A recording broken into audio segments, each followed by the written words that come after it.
انہوں نے اٹھا کے یہاں سے اپنے سارے قرضے معاف کروا لیے، چوری پہ پوری طرح لگ گئے ہیں سارے پھر سے، ملک نیچے جا رہا ہے، مقروض ہوتا جا رہا ہے، اور انہوں نے باہر بھاگنا ہے اس کے بعد، یہ ملک چھوڑ کے باہر بھاگیں گے۔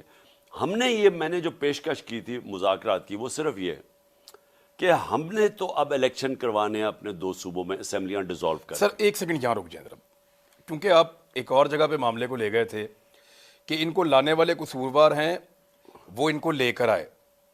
نجم سیٹھی نے کہا ہے کہ جنرل باجوہ نے تحریک عدم اعتماد کا ماحول بنا کر پی ایم ایل این کو دیا، اور وہ مختلف چیزیں کہہ رہے ہیں کہ آدھی رات کو عدالتیں بھی جنرل باجوہ نے اس لیے کھولیں کہ عمران خان صاحب آرمی چیف کو سیک کر سکتے تھے، حالانکہ اس رات کو ہم وہیں پہ تھے، ہم نے ایسی چیز کوئی دیکھی نہیں، اور بھی بہت سارے صحافی تھے۔ تو خان صاحب ایکچولی جو لوگ ان کو لے کر آئے تھے، اب وہ ایک اور پروپیگنڈا کر رہے ہیں کہ ایکچولی کبھی رجیم چینج ہوا ہی نہیں تھا، ہم تو عمران خان کو سپورٹ کر رہے تھے، اور یہ بات کوئی اور نہیں کہہ رہا، آپ کا سب سے قیمتی اتحادی مونس علیٰ کہہ رہا ہے کہ ہمیں سب کو تو جنرل باجوہ کہہ رہے تھے کہ عمران خان کے ساتھ کھڑے ہو جاؤ جا کے، اور وہ تو دریاؤں کا رخ انہوں نے موڑ دیا تھا عمران خان کے لیے۔ دیکھیں عمران، نہیں واقعی جنرل باجوہ نے آپ کے لیے دریاؤں کا رخ موڑا سر؟ میں آپ کو بتاؤں، میں پھر سے میں پہلے بھی ایک دفعہ کہہ بیٹھا ہوں کہ میں جب بڑا ہو رہا تھا نا، یہ اسی گھر میں زمان پاک میں، تو میری والدہ ہمیشہ، میری 4 بہنیں تھیں، میں اکیلا بھائی تھا، وہ ہمیشہ ان کو یہ کہتی تھی کہ مجھے تو اس بیچارے پہ ساری فکر ہے، یہ بڑا ہی سیدھا ہے، یہ ہر قسم کی بات مان لیتا ہے، ہر قسم کو ٹرسٹ کر لیتا ہے، تو یہ تو بیچارہ رول جائے گا دنیا میں۔ تو میں ساری زندگی جب میں اپنی ماں کو کہتا تھا، یہ نہیں پتا تھا باقیوں کو بھی رول دے گا۔ اچھا کیا چاہ رہا ہوں کہ میں ساری زندگی اپنی ماں کو کہتا تھا، میں کہا مجھے امی کیا فرق پڑا ہے، جو بھی دنیا کرتی تھی میں تو کامیاب ہو جاتا ہوں، میں اپنی ماں کو ہمیشہ کہتا تھا۔ میں نے کبھی فیل نہیں کیا کہ یہ ایک کمزوری ہے کہ لوگوں کو ٹرسٹ کرو، میں لوگوں کو ٹرسٹ کرتا ہوں، اگر لوگ مجھے کوئی بات کہتے ہیں میں سمجھتا ہوں یہ ٹھیک کہہ رہا ہوگا، کیونکہ میں کیوں اس کے اوپر شک کروں۔ میں اپنے بیٹوں کو بھی کہتا ہوں کہ یہ زیادہ بہتر ہے، یہ ایک دلیر آدمی کی نشانی ہے کہ وہ کسی کے اوپر شک نہیں کرتا، یہ کمزور آدمی ڈرتے رہتے ہیں لوگوں سے کہ جی مجھے دھوکہ نہ دے۔ لیکن میں نے پہلی دفعہ، جو میری جنرل باجوہ سے میرے 3.5 سال گزرے ہیں، پہلی دفعہ میں نے ریئلائز کیا کہ یہ کتنی بڑی میری کمزوری ہے، کیونکہ میں اس کو ٹرسٹ کر لیتا تھا۔ جو جنرل باجوہ کہتا تھا میں کہا ہاں ہم دونوں ملک کے لیے ہیں، اسٹیبلشمنٹ ہے، فوج ہے، ہمارے انٹرسٹ ایک ہی ہے کہ ملک کو بچانا ہے۔ مجھے یہ پتہ ہی نہیں تھا کہ کس طرح میرے سے دھوکے دیے گئے، جھوٹ بولے گئے، یعنی ہم آخری دنوں میں بھی جب ہمیں پتہ تھا کہ یہ سازش چل رہی ہے، مجھے آئی بی کی رپورٹ آ رہی تھی کہ گیم چل رہی ہے۔ اب آئی بی والا سٹیٹمنٹ دے گا میں نے کوئی رپورٹ نہیں دی تھی، اس سے بھی نکلوا لیں گے تھوڑے دنوں میں۔ وہ کیا بیچارے نکالیں گے، وہ بیچارہ وہ بھی مجھے ڈر ڈر کے کہتا تھا، چیزیں بتانی شروع کر گیا، مجھے وہ رائٹنگ میں نہیں دیتا تھا، مجھے خود آ کے بتاتا تھا کہ پتہ نہ چل جائے۔ تو وہ جب ہمیں پتہ چل گیا کہ پوری گیم ہوئی ہے، نواز شریف سے ان کی بات چیت چل رہی ہے، انہوں نے پلان بنا لیا ہے، خاص طور پہ جب فیض کو جب ہٹایا تو اس کے بعد ان کی گیم تو چل پڑی تھی، تو مجھے تو پتہ تھا۔ میں جب جنرل باجوہ سے پوچھوں، ہو ہی نہیں سکتا، ہم تو کنٹینیوٹی چاہتے ہیں، ہمیں تو یہ۔ میں نے جب آخر میں جب مجھے پتہ چلا کہ یہ، میں نے ان سے یہ پوچھا بھی، میں نے کہا دیکھیں مجھے یہ بتا دیں، وہ میرے اسلام آباد کے گھر میں، وہ میں نے کہا مجھے یہ بتا دیں کہ ہمارے سارے اتحادی، ہمارے جو لوگ اپنے ایم این ایز ہیں، وہ سب کو انڈیکیشن یہ دے رہے ہیں کہ فوج چاہتی ہے کہ آپ ادھر چلے جائیں۔ تو میں نے، اور وہ ہمیں کہہ رہے ہیں کہ، اور آپ ہمیں کہہ رہے ہیں کہ نہیں ہم نیوٹرل ہیں، وہ ہمیں کہہ رہے ہیں کہ ادھر چلے جائیں۔ ایم کیو ایم کے لوگوں نے ہمیں چپے دبی لفظوں میں ساروں نے کہا، وہ بیت تو کنٹرول میں ہی ان کے تھی، وہ شزان بگتی تو ان کے بغیر ہلتا ہی نہیں تھا، تو ہمیں تو پتہ، تو ہم حیران کہ یہ مجھے کہہ رہے ہیں کہ کچھ نہیں ہے، ادھر سے اور سگنل مل رہے ہیں۔ میں نے ان کو کہا کہ یہ سمجھ جائیں کہ اگر آپ نے اس وقت گورنمنٹ کو ہٹا دیا اور پولیٹیکل انسٹیبلٹی آ گئی، تو میں آپ کو بتا رہا ہوں کہ کوئی نہیں سنبھال سکے گا آپ کی اکانومی کو، اور خاص طور پہ یہ چور تو نہیں سنبھال سکے گا۔ شوکت ترین کو میں نے بھیجا، انہوں نے اس کو بتایا کہ یہ جناب حالات ہیں، آپ نے اس وقت اگر یہ کر دیا، 2 گھنٹے وہ بیٹھا رہا ان کے ساتھ، ایک سمجھایا اس نے سٹیپ بائی سٹیپ کہ اس سٹیج کے اوپر اگر آپ نے پولیٹیکل انسٹیبلٹی لیا، اکانومی آپ نہیں سنبھالی جائے۔ تو آپ کو کیا لگتا ہے؟ پہلے میں سن لوں، اس کو بھی کہا کہ فکر ہی نہ کرو، کنٹینیوٹی رہے گی۔ اچھا، مجھے بھی کہا فکر، میں نے ان کو پھر ایک دن کہا, میں نے کہا دیکھیں مجھے یہ پتا ہے کہ اب ہمیں سارا واضح ہو گیا کہ آپ نیوٹرل نہیں ہیں, آپ ان کی طرف کہہ رہے ہیں کہ ادھر چلے جائیں. تو میں نے ان کو کہا مجھے کلیئر کر دیں. میں نے کہا میرے سے یہ اب نہ کریں کہ یہ ہم آپ کے ساتھ بھی ہیں, اور میں نے کہا کلیئر کر دیں آپ ادھر ہیں یا ادھر ہیں. اگر آپ نہیں ہیں تو پھر میں اور میری اسٹریٹجی ہے, اگر ہیں تو اور اسٹریٹجی ہے. تو انہوں نے کہا وہ کون سی اسٹریٹجی؟ میں نے کہا میں اپنے لوگوں کے پاس جاؤں گا.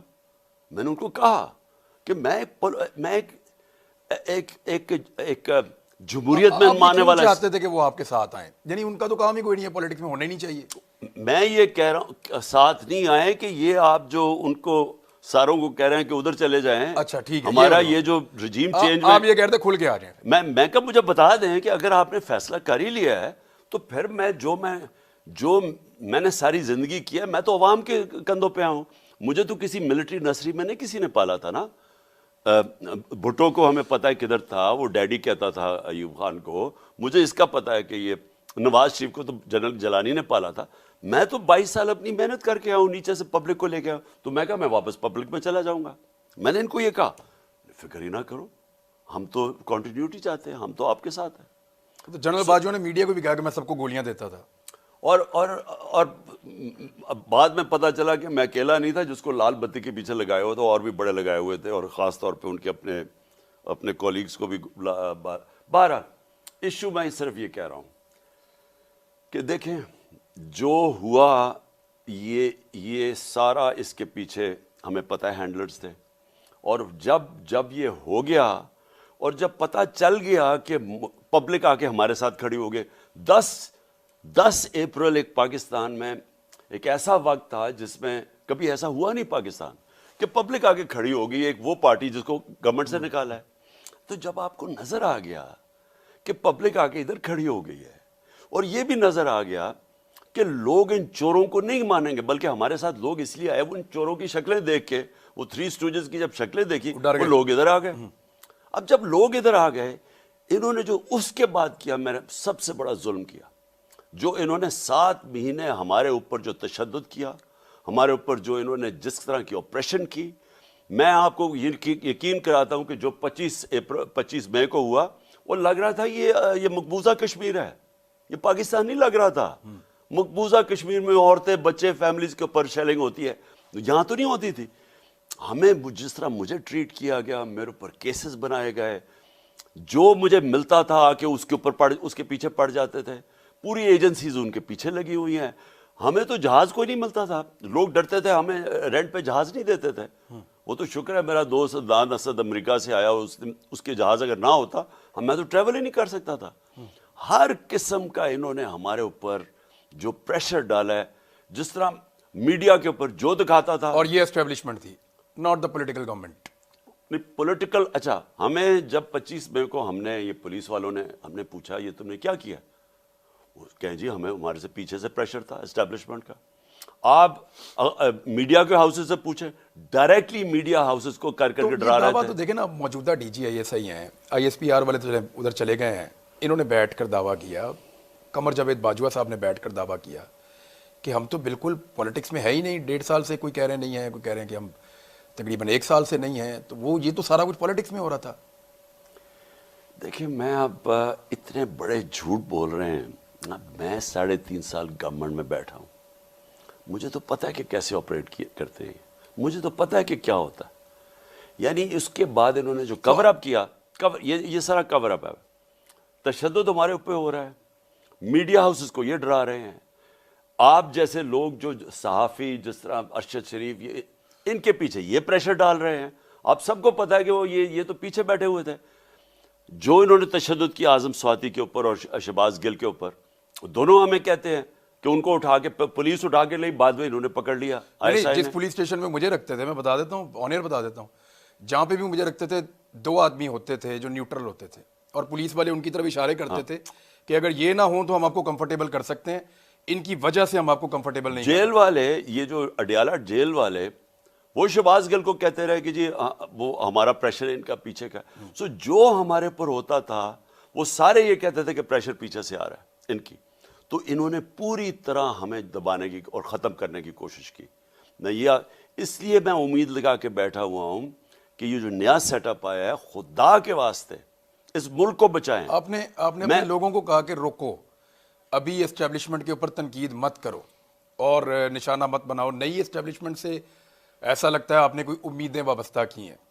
کیا کسی نے کوئی یقین دہانی کروائی ہے صدر پاکستان کو یا کسی اور جگہ پہ کہ اب آپ کے ساتھ وہ نہیں ہوگا جو ماضی میں 8 مہینوں میں ہو رہا تھا، یا بالکل خاموشی ہر طرف؟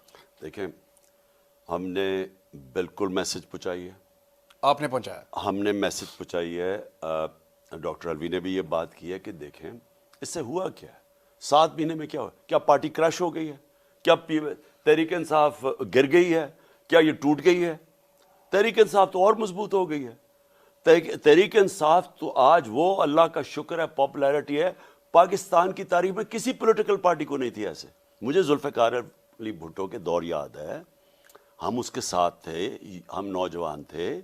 پیپلز پارٹی ایک نیشنل پارٹی ایک ایسی ابھری تھی. میں آپ کو کہہ رہا ہوں اس سے جو آج پاکستان میں پی ٹی آئی ہے، کبھی پاکستان میں پیپلز پارٹی نہیں تھی. تو ہم تو اٹھتے گئے ہیں. جتنا انہوں نے دبایا ہماری پارٹی تکڑی ہو گئی ہے.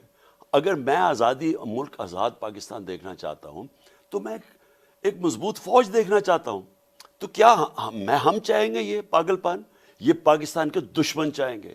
یہ وہ لوگ جو باہر بیٹھے ہوئے ہیں، جن کو پیسے کا پوجا کرنے والے بیٹھے ہوئے ہیں، شریف وغیرہ، یہ ان کا انٹرسٹ ہے. آپ نے پیغام پہنچا دیا، ہم نے جواب کیا ہے؟ ہم نے، اور میرے خیال میں دیکھیں ان کو موقع دینا چاہیے. نیا سیٹ اپ آیا، ان کو کیا ضرورت ہے؟ جو آپ کا چلیں میں تھوڑا سا اگر آپ جواب دینا چاہیں تو آپ بتا دیں کہ مونس علائی کو غلط فہمی ہے اس بارے میں کہ اسٹیبلشمنٹ نیوٹرل ہے، یا اسٹیبلشمنٹ آپ کے ساتھ کھڑی تھی جب آپ کی حکومت جا رہی تھی؟ دیکھیں مونس کا یا کوئی مجبوری ہے؟ نہیں، مونس علائی کا بالکل علیحدہ ایکسپیرینس ہوا ہوگا. ٹھیک ہے، دیکھیں نا، ہو سکتا ہے ان کو کچھ اور کہا گیا ہو. نہیں، ان کو کہا گیا ہوگا کہ یہ پی ٹی آئی کے ساتھ چلو، لیکن وہ دوسرا والا جو چلا گیا نون لیگ میں، اس کو بھی کہا ہوگا کہ ادھر چلے جاؤ. اچھا، ادھر بھی نمبر پورے کر دیے تو یہ جو ڈبل گیم چل رہی تھی، ویسے میں آپ کو بتاؤں جتنی ڈبل گیم جنرل باجوہ نے کھیلی ہے نا، یعنی وہ کبھی کسی کو کچھ ہمارے اپنے لوگوں کو کسی کو کوئی پیغام جا رہا ہے، کسی کو کوئی اور جا رہا ہے.